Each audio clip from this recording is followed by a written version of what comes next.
Hey everybody, it's me, Brick Squadron. I'm back again, bringing you the Star Wars Armada MC75, or Profundity expansion pack. This is a Rebel Alliance expansion, and it has a really cool large ship in it for the Rebels, one of the few large ships we see for them. And its painting is wonderful. It's a nice dark gray, light gray with some tan bits in there, some dark blue and dark green. It's a little funky looking, just like all their other ships. And you see this in Star Wars Rogue One. It is the only movie that you see this in. And the designers did really well in resembling the ship from the movie. You even have the little hangar bay that the CR-90 comes out of, and the command pod down there where Raddus sits in. Little turbo laser racks right there. Really nice detail, really cool looking ship. It sits farther back on its base because of the command tower though, so keep that in mind. It is, like I said, a large based ship with 3 command aisles and a redirect, a brace, and 2 contain tokens. So basically, defensive token wise, it's more like an interdictor for the Rebels, just defensively. Then you have 2 different ship cards, the Ordnance Cruiser and the Armored Cruiser. I'm going to go over the Armored Cruiser a bit more. It has 9 hull, the defensive tokens like I just talked about, 3 command, 3 squadron, and 4 engineering, so pretty good there. The shields, 3 on the back and the sides, and then 4 in the front. And then that's the movement right there. It's 104 points, so reasonable. And then a whole pile of upgrades available. 3 weapons upgrades, which I thought was really cool when I first got this.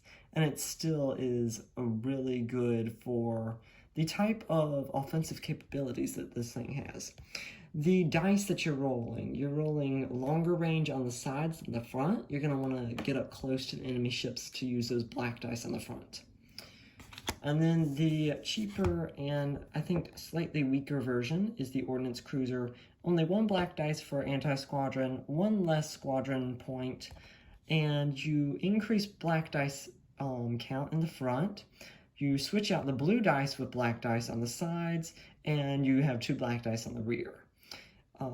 2 missile upgrades, and you're trimming down on the upgrades as well for this one, and it is 100 points. But still, it's a really good ship card if you want to use the MC75 in your fleet. I highly recommend you would. Raddus is the admiral that this expansion has, and basically he does what Raddus did in Rogue One, is set aside 1 ship, basically with a command value smaller than the Profundity, which is 3 or less. And at any round, the start of it, you can deploy that ship at distance 1 to 2 of you. It can't overlap other ships, and it cannot be the first ship to activate that round.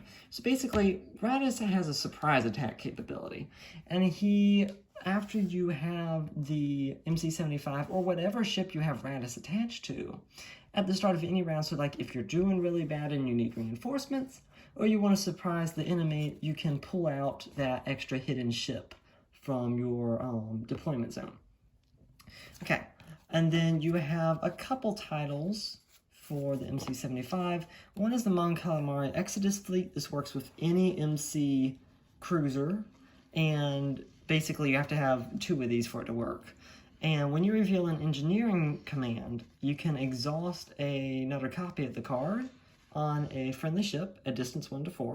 And if you do, that ship gets 2 additional engineering points. So basically, it's good for regaining shields and helping heal other ships. So like I said, you would have to have 2 MC ships for this to work. And they would both have to have the Exodus Fleet card on them. Aspiration, I think, is my favorite ship title for this ship.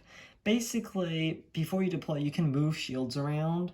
It's kind of complicated, but if you want to, you can move 2 shields from one whole zone to another, and while you do, you cannot regain shields in that whole zone past the maximum number that's on the ship card. While you have the shields increase there, you can't exceed a maximum of 6. So like for some reason, if a whole zone had 5 shields in it and you decided to move 2, you couldn't. You would only be able to move 1. And then you can't recover shields while any whole zone is greater than its maximum shield value. So basically you can't heal the thing while it has extra shields. Profundity goes well with Radis. Again, you can set aside a small ship with a command value of 1. At the start of any round, you can deploy the set-aside ship at distance 1, and you can unequip a officer or admiral upgrade card and equip them to that ship. And it says if able because you can't equip an admiral to a flotilla ship. And then that is it for titles. This ship performs really well in battle. It wears out after a while if you fly in too close. So if you want to do a Akbar and shoot in from the side and then turn and have that really powerful front arc come in at close range, that's cool. You also have all your normal tokens that you would in an expansion pack.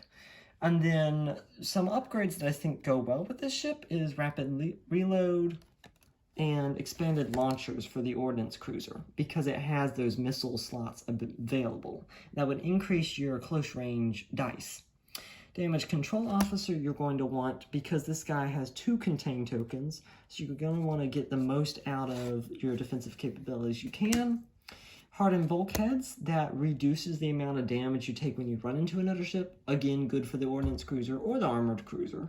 And then early warning system is kind of good if you have a weaker hull zone, like if you put aspiration on one of your ships. You could pop that down as well and help defend the hull zone you moved shields out of. So in all, I would give this a 5 out of 5 stars. They did really well with the box art, great with the ship painting, and pretty well with the ship cards. And this guy goes around $35 to $40, and I'll put a link down for it if Amazon is selling it. It does have a hard time keeping it in stock, but it's a pretty common ship for people to be using in Rebel fleets, so I am not surprised by that. Again, thank you for watching. This is Brick Squadron, and I'll see you next time.